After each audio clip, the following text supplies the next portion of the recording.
अस्सलाम वालेकुम नाजरीन, मैं हूं मोहम्मद अब्दुल हकीम। 7H न्यूज़ में आपका इस्तकबाल है।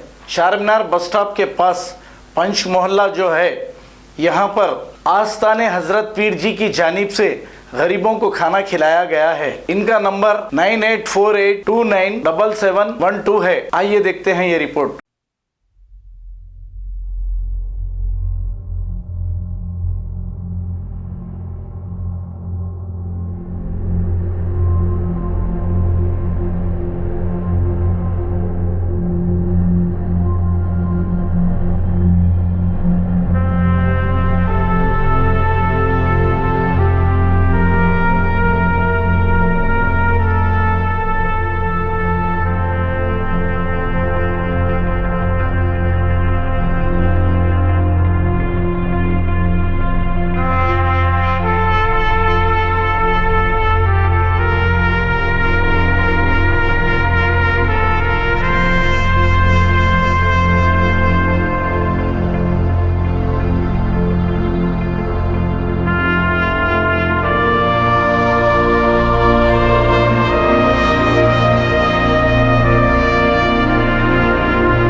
A1 टाउनशिप की एक और नई पेशकश। जहांगीर पीर दरगाह से 2 किलोमीटर पहले मल्टीनेशनल कंपनीज के करीब, जो कि बिल्कुल आबादी से लगा हुआ, बेंगलोर हाईवे से सिर्फ 5.5 किलोमीटर, बीटी रोड से लगा हुआ, तमाम डेवलपमेंट के साथ 5,50,000 में 100 गज का प्लॉट। A1 टाउनशिप में आपका ये छोटा सा इन्वेस्टमेंट आपका और आपके बच्चों का मुस्तकबिल बदल सकता है। आज ही तशरीफ लाएं और A1 टाउनशिप के इस प्रोजेक्ट से फायदा उठाएं। Office at pillar number 235 opposite fisheries department, Rajendra Nagar, Hyderabad. खबर है शहर की, खबर है गाँव की, खबर है सारी दुनिया की। 7H न्यूज़ पसंद आए तो लाइक कीजिए, शेयर कीजिए और सब्सक्राइब करना ना भूलें। 7H न्यूज़, आपकी आवाज।